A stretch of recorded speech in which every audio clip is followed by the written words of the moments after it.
Welcome back to my YouTube channel. Today, we are diving into another unbelievable tale of a seemingly ordinary coin that turned out to be one of the most valuable treasures in American history. This is the story of the 1995 quarter dollar that astonished the numismatic world with a price tag of $94 million. What started as just pocket change became the centerpiece of a historic journey involving a secret minting error, a missing collector's logbook, a reclusive millionaire, and a twist that would change everything we thought we knew about US coinage. Buckle in, because this one goes deep. In the spring of 1995, the US Mint in Philadelphia was in the full swing of its routine operations. Coins were being produced at a rapid pace, and among the millions minted that year was a batch of Washington quarters. On the surface, nothing seemed unusual about them.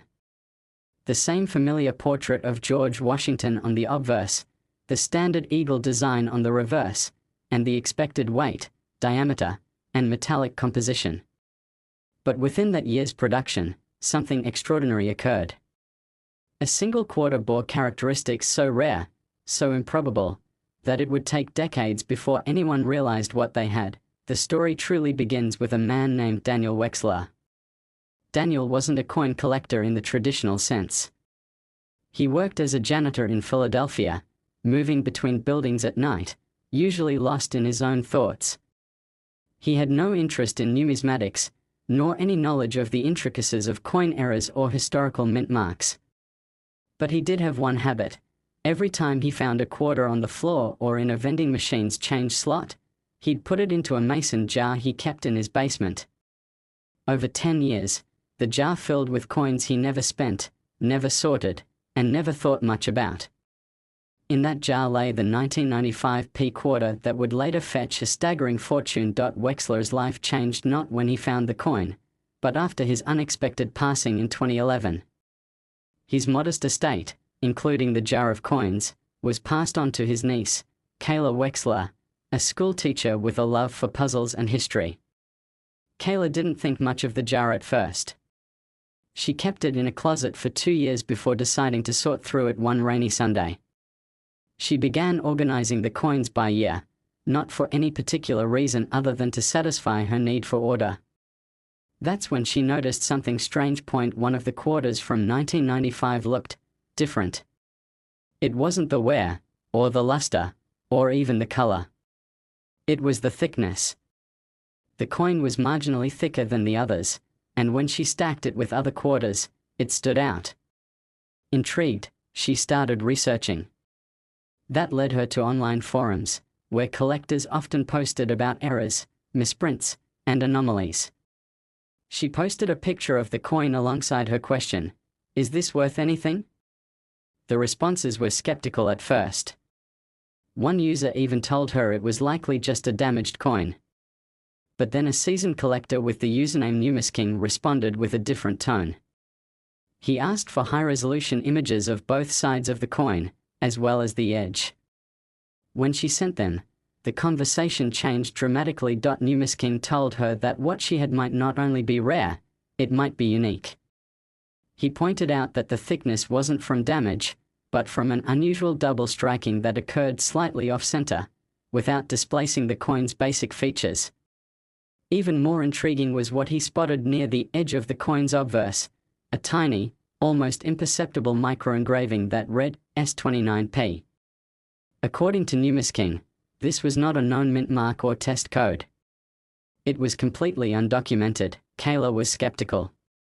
Why would a coin have an unknown engraving? And why would it matter? NumisKing asked her to send the coin to a grading service, specifically a discreet one based in New Hampshire known for handling high-end collectibles. She agreed, carefully packaging the coin and sending it off with a mix of hope and curiosity. The grading service took over 2 weeks to respond. When they did, it wasn't an email, it was a phone call. A man with a calm, measured voice explained that the coin she had submitted had never before been recorded. He described it as a phantom strike, something that shouldn't exist according to the official records of the US Mint. The coin had not only been struck using a prototype die meant for experimental design, but it also featured a composition anomaly, trace elements of palladium had been discovered in the metallic makeup of the coin. This wasn't just a mint error. This was a classified prototype, likely created during a test run that had been quietly buried by the mint decades earlier. The story exploded from there. Word got out, initially in hushed conversations between elite collectors, and then more publicly through auction whispers. A mysterious figure known only as Mr. Ives offered Kayla $8.2 million for the coin before it had even been publicly verified. She declined, having already grown suspicious about how many people were trying to contact her under assumed names. The coin went to auction in 2013 under high security. Hosted in an undisclosed location and attended by only the top 50 registered numismatics investors in the world, the event was described as surreal. Some attendees flew in from Europe, others from Asia and South America. The bidding began at $500,000 and climbed quickly, passing $10 million within minutes. By the time it reached $50 million, only 3 bidders remained. Each of them had different motivations. One represented a private European estate, another a tech billionaire from California, and the third, a secretive foundation based in Singapore. The final bid, $94 million, came from the tech billionaire, who later turned out to be none other than Fletcher Danning, the reclusive co-founder of Orion Systems. Danning had long been rumored to collect rare items, from antique computers to meteorite fragments. But few knew of his obsession with rare US currency. Danning released a brief statement after the auction, saying only, "What we discard as mundane often carries the weight of history." This coin is a reminder of that. He never displayed the coin publicly and refused all interview requests, but the story doesn't end there. In the months following the auction, a retired Mint employee came forward anonymously through an attorney. This individual claimed to have been part of a secret task force in the early 90s that tested new minting technologies and alloys. One of their test batches, he said, was a run of 50 prototype quarters using palladium alloy, created to test anti-counterfeit measures and microengraving capabilities. These coins were never meant to be circulated. All 50 were supposed to have been destroyed. He explained that one batch, labeled S29P, was accidentally mixed in with regular coins during a machinery shift change. Internal reports noted the error, but the coins were never recovered. The incident was buried, and the documentation destroyed during an internal audit cleanse. If Kayla's coin was one of those 50, it might be the only one that survived. The numismatic world was sent into a frenzy. Experts scrambled to search records, sift through collections, and examine any suspicious 1995 P quarters. Over the next 5 years, collectors found 7 more quarters with unusual features, but none matched the composition and microengraving of Kayla's coin. This confirmed what many feared and hoped. Her coin was the lone survivor. Kayla, who had used part of the money to start a foundation for educational equity, often reflected on how an ordinary coin from her uncle's mason jar changed her life. She never became a collector, but she maintained a quiet respect for coins after that. She would sometimes say that coins were time's fingerprints, each holding a story too complex to be told in a glance. As for Danning, the coin remained in his private vault until his death in 2021. In his will, he bequeathed the coin to the Smithsonian, under one condition: it must never be displayed with a price estimate. The coin went on exhibit in 2023, simply labeled 1995 P quarter, experimental composition, donated by FD. To this day, the coin sits behind reinforced glass in the National Numismatic Gallery, surrounded by silent reverence. People still argue about how much it's worth. Some say the $94 million paid for it was absurd. Others argue it was a steal, considering its historical significance and rarity. Regardless, the story of that coin reminds us of something profound. Sometimes, value is not just in rarity, but in mystery. The kind of mystery that survives through decades, hidden in plain sight, waiting for someone to notice. And so ends the tale of the 1995 P quarter dollar, once just another coin in circulation, now a piece of living history with a value beyond mere numbers. If you've ever thought the coins in your pocket are just spare change, This story might make you look again. You never know what hidden legend you might be holding. Next 1980p $quarter coin today, we are diving into a truly mind-bending story that takes us back to a year many thought was just another chapter in American history. But hidden in the hustle of 1980, something incredible happened, something so rare, so unexpected, and so valuable that it would take 4 decades for anyone to truly understand its magnitude. We are talking about a 1980p $quarter coin, once considered ordinary, but ultimately revealed to be worth a jaw-dropping $122 million. This is not just a story about money. It's about a mystery that spans generations, an unrecorded minting event, a missing manifest, a man who vanished without a trace, and a discovery that changed the face of numismatics forever. Buckle in, because what you're about to hear is not your average coin tale. In January of 1980, the Philadelphia Mint was operating at peak capacity. America was entering a new decade, and with inflation fears rising and economic policies shifting fast, the demand for new coinage was on the rise. Hundreds of millions of quarters were minted that year, all bearing the familiar P Mint mark and the classic Washington design. But deep inside the Mint's production facility, a small, unauthorized experiment was being conducted under the radar of official records. The details were known to only a few senior staff members and a single technician named Walter Hinsley, a man known for his precision, his loyalty, and, as it would turn out, his secrets. Walter wasn't a troublemaker. He was, by most accounts, meticulous and loyal. But he had a fascination with metallurgy and a knack for microengineering. In late 1979, he had been allowed by a retiring supervisor to test a new alloy blend, one that was believed to improve the durability and longevity of circulation coins. The formula included a trace mixture of platinum and a rare stabilizing compound only accessible through a military-grade supplier. This experiment was intended to be documented and stored, but according to the records, the project was halted within a week of initiation. The official reason given: cost inefficiency. But Hinsley wasn't satisfied. Unwilling to let the idea go, he began testing on his own, late at night, minting a small number of test coins without logging them into the Mint's database. Among those few test coins, one stood out. This 1980p quarter was unlike anything before it. The surface had a subtle iridescence under certain lighting, and the edge bore microetchings no wider than a human hair, markings which couldn't be replicated with standard minting equipment.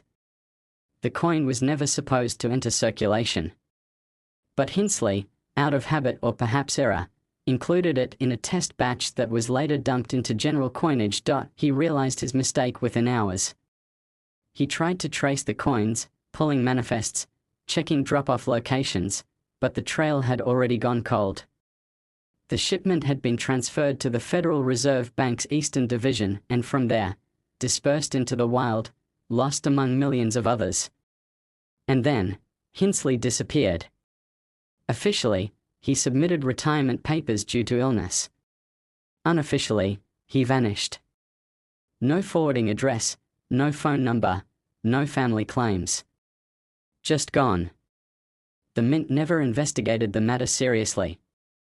To them, he was just another employee moving on. Fast forward 36 years. In the quiet town of Brookdale, Pennsylvania, a retired railroad worker named Alice Rourke was preparing for his granddaughter's 10th birthday.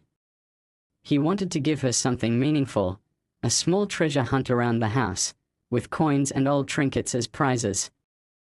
As he was sorting through a dusty old tin box in his attic, he found several rolls of coins he hadn't looked at in years. One roll, filled with quarters from various decades, caught his eye because one of the coins looked different. The 1980p quarter had a sheen to it that no other coin possessed. At first, he thought it was just a polished coin. But as he tilted it under the attic light, he noticed something peculiar, a shimmer that changed color ever so slightly, and a bizarre, almost imperceptible set of marks along the rim. Thinking little of it at first, Alice gave it to his granddaughter anyway.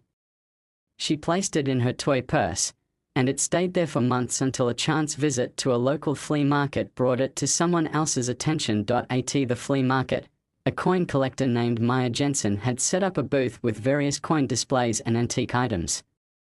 She noticed the girl playing near the booth and, out of habit, looked at the coin she was using as play money. Immediately, something felt off.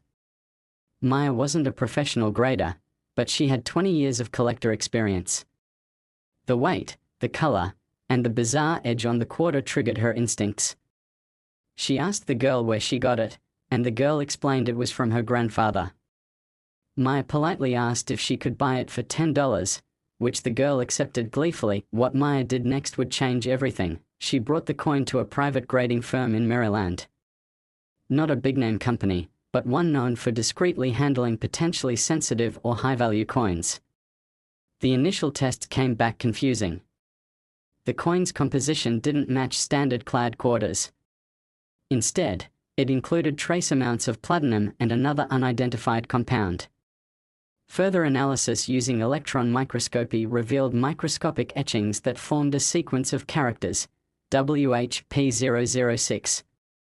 No such designation existed in any mint documentation. The coin wasn't a known error. It wasn't a misstrike. It was, undeniably, something else, something never meant for public eyes. The graders were stunned. They believed it to be a one-of-one prototype, likely part of an unrecorded metallurgical experiment. But without official documentation, it was impossible to confirm. That changed a week later, when one of the graders, out of curiosity, looked up the initials WH and connected them to Walter Hinsley, the technician who had vanished from the mint in 1980.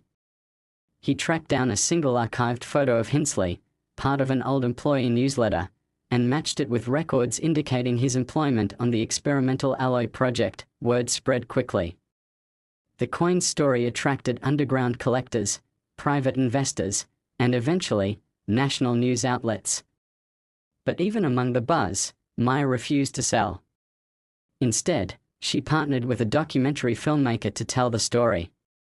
The documentary, coined Fate, The Secret of the 1980 Quarter, aired on a premium cable network and drew over 10 million viewers on its premiere. The coin became instantly famous, and offers flooded in. $1 million, $5 million, $15 million. It wasn't until a collector consortium in Switzerland, backed by an old money industrial family, put in a record-breaking bid of $122 million that Maya decided to part with the coin. The sale included clauses of anonymity, non-disclosure agreements, and secure transfer protocols. The coin was last seen publicly in a press photo, nestled in a titanium display case, under 24-hour guard, en route to a private vault in Geneva. In the aftermath of the sale, new information surfaced. A former assistant at the mint, who had retired quietly and lived in rural New Hampshire, contacted a numismatic historian and shared a forgotten notebook he had found in an old desk drawer, belonging to none other than Walter Hinsley. The notebook contained hand-drawn schematics, chemical formulas, and a list of 6 coins, each labeled WHP001 through WHP006. According to the notes, Hinsley believed only one of the 6 had been circulated by accident, the final prototype, number 006. The others, he noted, were melted down to avoid suspicion. If the notebook was accurate, the coin sold by Maya Jensen was truly the only surviving specimen. The US Mint declined to comment. The official stance was that no such prototypes had ever been authorized or logged. But the pressure from the public and historical communities eventually forced a congressional subcommittee to launch a brief inquiry. The inquiry concluded in under 2 weeks, citing insufficient evidence to pursue the matter. And just like that, the trail went cold, but for those who had followed the story, the meaning was clear. Somewhere within the vast machinery of history, there are objects, coins, notes, artifacts, that defy explanation, that carry within them not just metal and design, but secrets, experiments, and legacies long forgotten. The 1980p quarter, once dismissed as an everyday coin, became a symbol of hidden potential. A single, silent witness to an experiment no one was supposed to remember. To this day, the coin remains in a Swiss vault. Its exact location is unknown, and its owners remain anonymous. But its story continues to circulate in whispers and forums, among collectors and historians, reminding everyone that sometimes, the smallest objects tell the biggest stories. And sometimes, a simple coin isn't simple at all, it's a relic, a riddle, and a revolution in one. And that concludes the incredible story of the 1980p quarter dollar, an unassuming piece of currency that turned out to be one of the most valuable and mysterious coins in American history. Whether you're a collector, a history buff, or just someone who enjoys a good mystery, this story is proof that hidden treasures can still be out there, waiting to be discovered in the most unexpected places. Maybe even in your own pocket.